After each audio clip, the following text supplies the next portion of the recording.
उत्तर प्रदेश में योगी कैबिनेट की आज अहम बैठक होने वाली है। कैबिनेट मीटिंग के तुरंत बाद मंत्री परिषद की बैठक 5 कालिदास आवास पर होगी।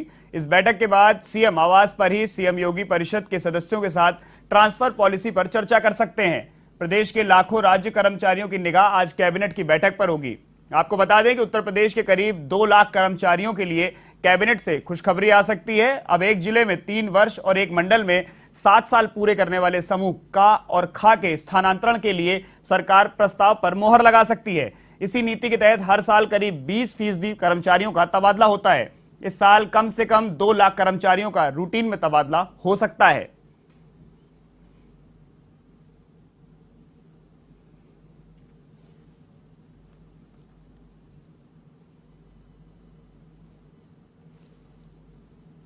तो उत्तर प्रदेश में योगी कैबिनेट की अहम बैठक होनी है आज, जिसके बाद कई बड़े फैसले लिए जा सकते हैं, जिसमें सबसे बड़ा मामला ट्रांसफर पॉलिसी को लेकर होगा, जिस पर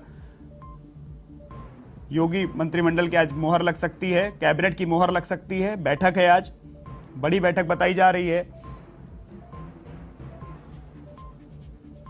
ट्रांसफर पॉलिसी को लेकर आज मोहर लग सकती है इस मामले में, क्योंकि 2020 के बाद से ही ट्रांसफर पर रोक लगी हुई थी,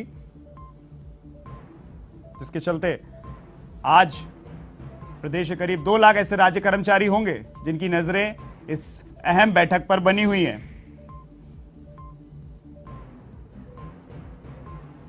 उत्तर प्रदेश कैबिनेट की आज बैठक है, एक अहम बैठक।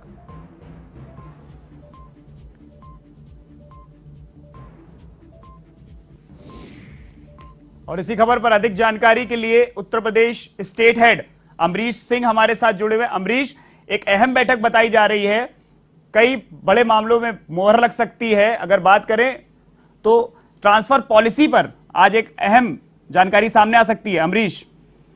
बिल्कुल ऋषभ, देखिए पिछले कई दिनों से कयास लग रहे थे, क्योंकि जब से योगी मंत्रिमंडल की दूसरी सरकार जब से बनी है तभी से ये चर्चाएं थी, जो जिस पर बात हो रही थी कि उत्तर प्रदेश के जो राज्य कर्मचारी हैं उनके ट्रांसफर नीति की, और ये ट्रांसफर पॉलिसी अगर आज चर्चा में आती, क्योंकि मंत्री परिषद की बैठक हो रही है और इस मंत्री परिषद की बैठक के बाद राज्य कर्मचारी जो है करीब 20% कर्मचारी जो है उनका तबादला जो है वो हो सकता है। लेकिन इस पर अंतिम मोहर तभी लगेगी जब मंत्री परिषद के साथ साथ मुख्यमंत्री इस पर अपनी सहमति जताएंगे, क्योंकि मुख्यमंत्री ने पहले भी कह रखा है कि जब तक सभी मंत्री अपने अपने मंत्रिमंडल से जितने भी अभी तक का कार्य लेखा जोखा है हर कर्मचारी का, हर विभाग का, उसके बाद ही इस ट्रांसफर पॉलिसी पर कोई बात हो सकती है। अगर आज मंत्री परिषद की बैठक में मुख्यमंत्री योगी आदित्यनाथ संतुष्ट नजर आएंगे, उसके बाद ही इस पॉलिसी पर काम होगा। लेकिन अगर मुख्यमंत्री संतुष्ट होते हैं तो जरूर राज्य कर्मचारियों के चेहरे पर आज खुशी की लहर जो है वो दौड़ सकती है। ऋषभ। अमरीश, करीब 2 लाख राज्य कर्मचारी हैं जिनकी नजर इस मामले पर रहेगी, क्योंकि 2020 के बाद से ट्रांसफर नहीं हुए हैं कोविड की वजह से। बिल्कुल ऋषभ, देखिए कोविड ही एक ऐसा दौर नहीं है, कोविड के पहले भी कुछ ट्रांसफर ऐसे हुए थे कुछ विभागों के जिस पर अपनी सहमति जो है मुख्यमंत्री योगी आदित्यनाथ ने नहीं दी थी। ट्रांसफर पॉलिसी पर मंत्रिमंडल के कुछ मंत्रियों ने अपने अपने विभाग में ट्रांसफर नीति को अपनाया था और कुछ विभाग में ट्रांसफर किए थे और बड़े स्तर पर ट्रांसफर किए थे, लेकिन उन सभी को निरस्त कर दिया था मुख्यमंत्री योगी आदित्यनाथ ने। उस वक्त भी हवाला जो है वो कोरोना का दिया गया था, लेकिन साथ ही साथ मुख्यमंत्री ने यह भी स्पष्ट शब्दों में अपने मंत्रियों से कहा था कि किसी भी पॉलिसी नीति पर बात तब होगी जब जिस भी विभाग का वो तबादला होगा, जिस मंत्री के विभाग का तबादला होगा, उसमें अगर किसी भी तरीके का जो कार्य प्रणाली है अगर उसमें कहीं भी गड़बड़ी नजर आती है तो उस पर सबसे पहले मंत्री के ऊपर जांच बिठाई जाएगी कि आखिर उन्होंने अधिकारियों से किस तरीके से बात करके विभागों का ट्रांसफर जो है वो किया है। लेकिन हाँ, ये है कि आज ये जो पॉलिसी है, क्योंकि सभी मंत्रियों को लगभग 1 हफ्ते पहले ही कह दिया गया था आज की तारीख सुनिश्चित करके कि सभी मंत्री अपने अपने विभागों में मंत्रियों से, अपने अधिकारियों से बात कर लें। उसके बाद ये जो राज्य कर्मचारियों की पॉलिसी पर जिस पर बात होनी है आज स्थानांतरण की, उस पर होगी। और करीब जैसा कि आपने भी बताया टीवी चैनल में कि बहुत से ऐसे राज्य कर्मचारी हैं लाखों की संख्या में जिनके चेहरे पर आज खुशी की लहर हो सकती है, लेकिन अंतिम सहमति मुख्यमंत्री योगी आदित्यनाथ के बाद ही होगी और 2 सालों के बाद ये अगर आज ट्रांसफर पॉलिसी जो है इस पर सहमति मुख्यमंत्री की होती है तो जरूर जैसा कि पहले भी आपने कहा कि राज्य कर्मचारियों के चेहरे पर जो है वो खुशी नजर आएगी। ऋषभ, अमरीश, अब दूसरा एक शुक्रवार वापस करीब आ रहा है।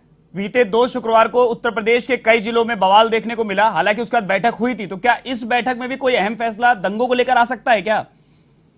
देखिए, दंगों को लेकर पिछले जुमे पर, क्योंकि खुफिया एजेंसियों ने पहले भी ये कहा था कि कुछ इस तरीके के छोटे मोटे जो प्रदर्शन है वो हो सकते हैं लेकिन शांतिपूर्ण तरीके से।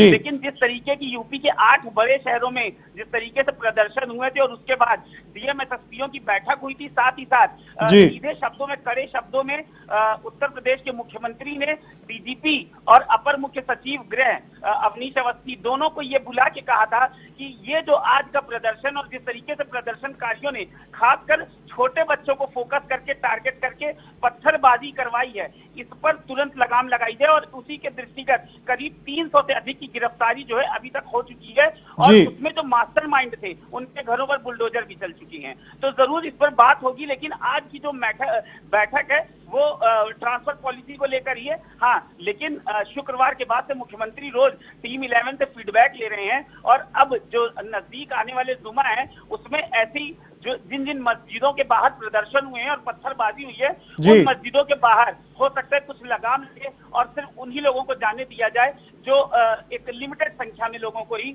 अब शायद नमाज पढ़ने की अनुमति अगले शुक्रवार से दी जाएगी। ऋषभ, बहुत बहुत शुक्रिया। तो ये थे उत्तर प्रदेश स्टेट हेड अमरीश